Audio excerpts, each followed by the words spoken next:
Welcome to Live Breathe Yoga, a show dedicated to inspiring your practice and elevating your mind, body, and soul. Today on Case Study, we learn about pelvic floor health with Dr. Blessyl. Coming up later in the show, get your mats ready for strike a pose on the water with Steph Ouellette-Rienks of Suptopia. Don't forget to stay tuned for Yoga Bites, where we share our recipe of the day. We have a great show in store for you today, so stay connected for more Live Breathe Yoga. Mudra is the Sanskrit word for gesture and is used to deepen your awareness and concentration during your practice. It can involve a combination of asana, also known as postures, breathing techniques, locks, and visualization, or it can be as simple as a change in hand position. Vishuddhi Mudra. Vishuddhi means purity and represents the throat chakra. Interlace your fingers with your palms up and thumbs touching at your stomach.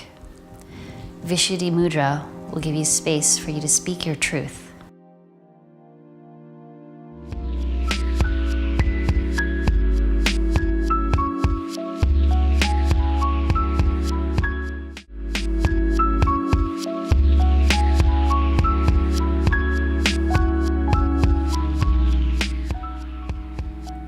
This very moment, I am working out a muscle that we could all pay a little bit more attention to. I'm here with Dr. Blessyl, who's going to teach us about pelvic floor health. Thanks for being with us today. Yeah, thanks for inviting me. Can you tell us a little bit more about what the pelvic floor is? So the pelvic floor is basically like a hammock that's in the pelvis area that supports your organs, but is a big part of your core and core stability. And what happens with life changes, if you're deconditioned, if you haven't been working out for some time, if you've had children or with aging, that kind of muscle is very important to initiate before you start moving.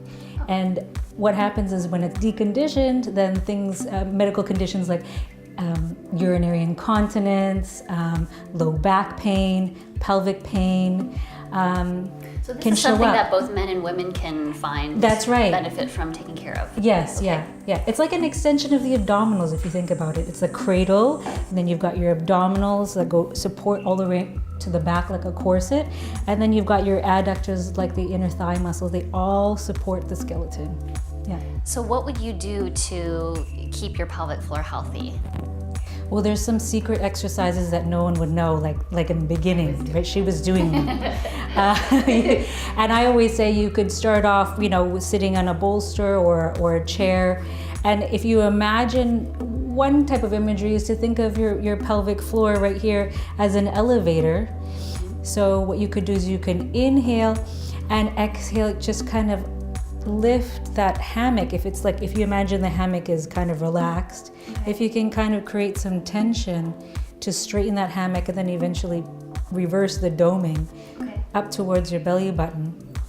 And it's hard because a lot of times people want to clench their butt or clench their hips. How can someone avoid that if it's someone's first time ever trying to connect with their pelvic floor? You'll commonly maybe not necessarily get the pelvic floor right away. That's right. So a really great tactile cue is to sit on a domed ball or a domed thing. Okay. That way, as you're lifting, you can really feel if you're clenching your glute muscles, your butt muscles, or when you're on a Pilates or stability ball, whatever you want to call it, as you lift that muscle, you can actually feel it come off. Huh. Because for me as a practitioner, I can't go in there and say, okay, get in there. But you have to sit on something that you feel comfortable, that has a little bit of a contour that will, help you lift off. Okay. And it's also known as a Kegel. Kegels, yes. Kegels. So that's the mainstream thing, it's called the Kegel exercise. So men can practice this as well. How would a man connect with their pelvic floor? So again, the same thing. Okay. Because basically the pelvis, if you ever take a look at a skeleton, you see you took everything out. The pelvis is like an entranceway, and the men, or it's more heart-shaped. It's because they don't have to give birth. But anyway, there's still that muscle that kind of supports everything. So like I said, if you see the hammock, you want to lift, dome that, or different kinds of imagery. Depending on what their activities are, you can kind of cue something that they can relate to. But lifting off. So the lifting off The is lifting off, yeah. Now, when someone's pelvic floor is in good condition, how does it benefit other aspects of their life? Like I said, the pelvic floor helps to support the abdominal stability. So you don't have to be a major athlete, but even things like getting up from your chair from sit to standing without using your hands, for example, and So that's a very functional thing. Yeah. I would say that because most people like sit all day in front of a computer, they lose that. Right. So they start using more of their hip flexors and not even their glutes. Like when they get back pain, they start sinking in. And then they want to start CrossFit or yoga class on the weekends or once a week, and they're wondering how come they can't handle the load, because they've lost the fundamentals of pelvic floor strength and core stability, which has to be on first posturally to maintain, proper alignment, and then before you move, you want that to turn on. So it's like shooting, if you want power of movement, it's like shooting a cannon from a canoe versus a military ship. Oh, wow. If you shoot a cannon from a canoe, there's no stability. That you're going to get the backfire, the recoil. Right. That's like a weak pelvic floor and weak core. Ooh, that's a good analogy. Right? Yeah. So if you want to do chaturanga, a lot of people can't. You'll see this in yoga. They can't do the chaturanga. They can't get down into the downward dog because you need the pelvic floor core stability and like the shoulder girdle stability to be able to stabilize. So actually, in the yoga world, the pelvic floor is actually something that you can connect to when you connect with your Mula Bandha, your root block. So that's for those of you who are practitioners of yoga, your Mula Bandha is a way to connect with your pelvic floor and lift so that it helps you move with ease through your postures, through your sequencing. Great, yeah. So vinyasas, and then also with like tree pose, you'll be able to like stabilize and things like that. So all of that stuff is important to be able to engage that, and then you do feel more rooted. And as a pregnant woman, the pelvic floor health is even the much greater, of much more importance. Yes, yeah, because as the pelvis is widening, it changes your gait, the way you're walking. Also, the baby gets heavier, and it's very important to be able to engage the pelvic floor so you feel more stable, so you can walk and stand and not feel like you have to go to the back, like you have to be able to hold going to the back. You're out in public, things happen. Yeah. But the important thing with pelvic floor, though, is when you're in labor, you have to be able to release it. So there's an issue with athletes or dancers or yoga practitioners or Pilates practitioners that are used to or really good with conditioned pelvic floor. Right. Now it's time to, they're in labor, they don't know how to disconnect to relax the pelvic floor, and it's harder for baby to come down. So do you find that there's another way to exercise it in the opposing direction for athletes who are always engaging? Yeah, and sometimes a lot of it is they don't even know that they're engaging it because it's a habit that's kind of been happening, that they're always bracing and engaging. It's just part of what they do. So how would one release? So there might be some yoga poses that you can think of if you open up the pelvis. Malasana. Yeah. The garland pose. Yeah. And then getting them to do their deep breath that will help to unlock certain areas. Okay. It's just like certain people grip. There are pelvic floor grippers out there. Really? Yeah. What does that mean? Like it's just always It's just engaged? they're engaged all the time. Does that add to stress in the hips? Well, I mean, if it's a generalized gripping in that area, then it can be. Yeah. Oh, wow. Mm-hmm. Yeah. All right. So we're going to practice a couple of exercises, and then these are things that you can actually do at home. So which is the most common that you share with your clients? The most common one is that they would sit on the ball or whatever bolster, and I get them to imagine that their pelvic floor is the shape of a diamond, because it is. There are 3 parts. Okay. And so on the inhale, you just kind of get into that mindset. On the exhale, you're going to lift the front part, the front triangle of that diamond only. See if you can do it.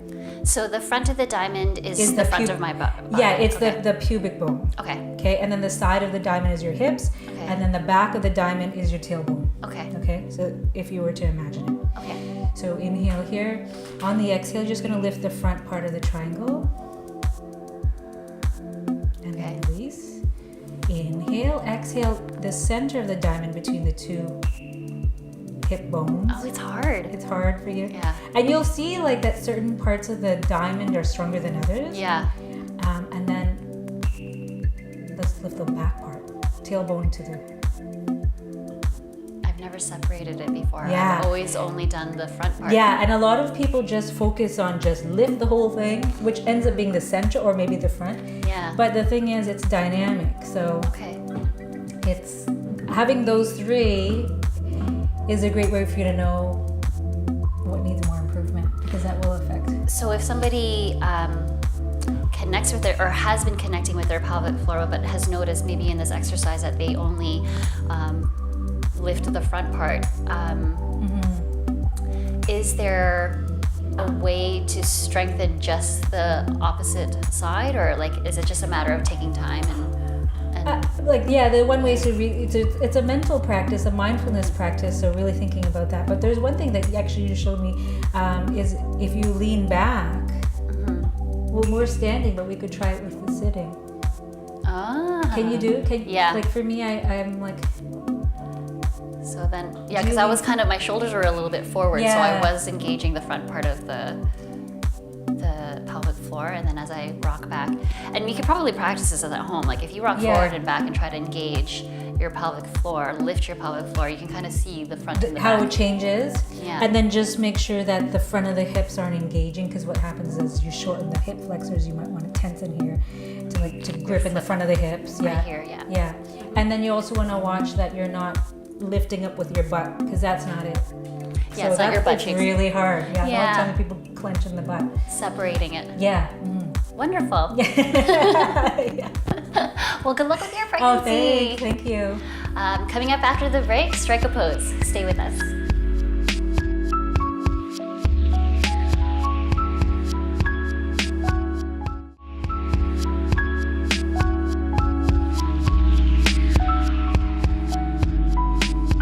Hey guys, in Strike a Pose, we check out postures and offer modifications so that you can practice safely at home and at the studio.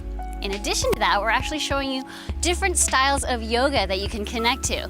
Today we're looking at stand-up paddleboard yoga, and we have Suptopia here with us today to show you what it's all about. Steph, take it away.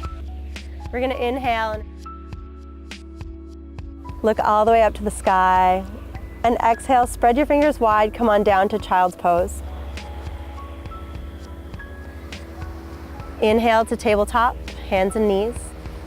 Curl your toes behind you and exhale, downward facing dog. Take a moment to breathe. Take a moment to set your drishti. Feel the little bit of waves and instability, but feel that you're strong at your core. And then looking forward between your hands, you can take many little steps or you can take 2 big steps. Bring 1 foot behind each wrist. Inhale, lift halfway. Exhale, fold. Inhale, rise all the way to standing. Gather up some of that beautiful sun and the blue sky. And exhale, pull all of it into your heart center.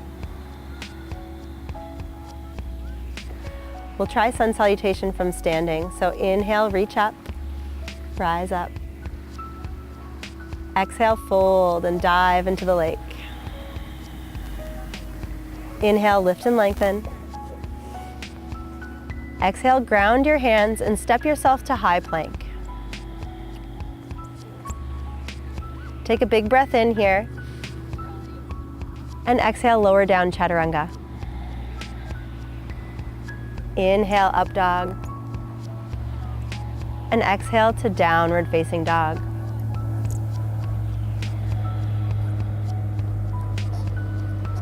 Take a couple of long, deep breaths here. Spread your fingers, spread your toes.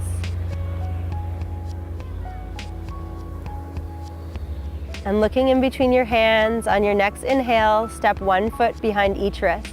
Come to the top of the board. Inhale, lift and lengthen. Exhale, fold. Inhale, rise all the way to standing. Gather up this beautiful day. And exhale, pull it right into your heart center. That was wonderful. So we're gonna inhale and reach our left leg high to the sky, three-legged dog. And on the exhale, reach that left foot in between your hands and drop your right knee down to the board. Swing the right toes off the left side of the board. And come and open up your arms for a low modified Virabhadrasana B, Warrior 2. Stretch your hands long. Engage your core. If you're feeling brave, flip your front palm, inhale and stretch up and reach back. You can let your backhand rest right on your own leg. Send your gaze up. Inhale, big stretch. And exhale, cartwheel your hands back down. Step yourself to a plank. Big inhale here. Exhale, chaturanga.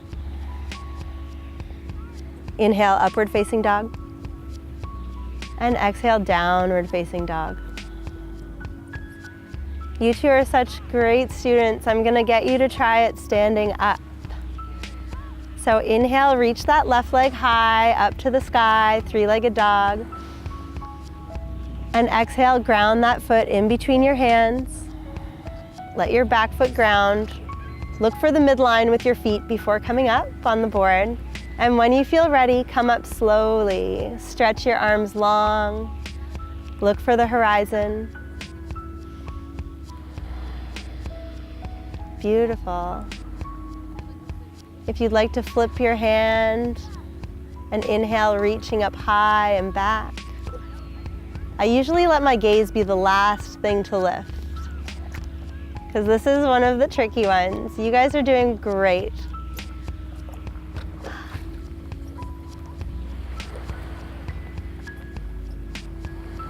And then if you'd like to come, if you'd like to try and find your side angle pose, you can reach with your left hand down for the board. Try and reach that right arm up and over. We've got a little bit of waves coming in for the challenge. Good job, guys. Down. And this is one of the most beautiful lessons of Sup Yoga, though. I love it. It's enjoy, cool down. Someone needed to cool down. And just get back up and try again. This is waves. I saw the waves moving. It was. We have waves coming in, boat waves from somewhere. And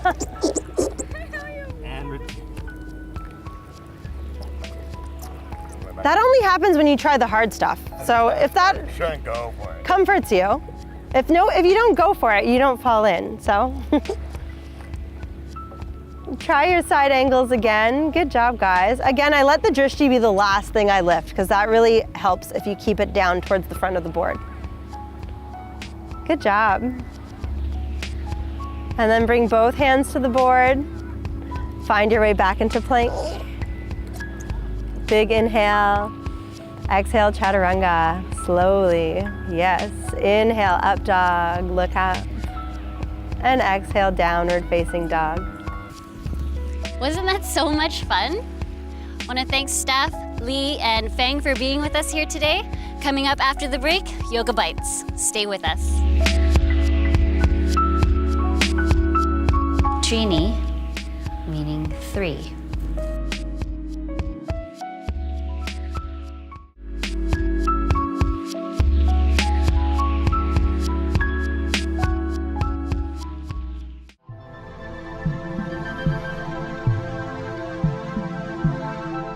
Three-ingredient banana pancakes.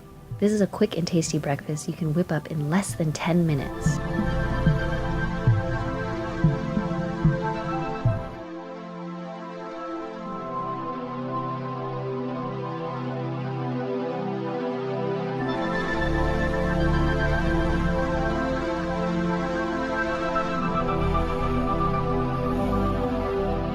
Mash it all up until the bananas are smooth, then whisk the ingredients together. Cook in coconut oil to add to the flavor. Serve with a dollop of yogurt with crushed berries. It will be hard not to inhale this delicious breakfast.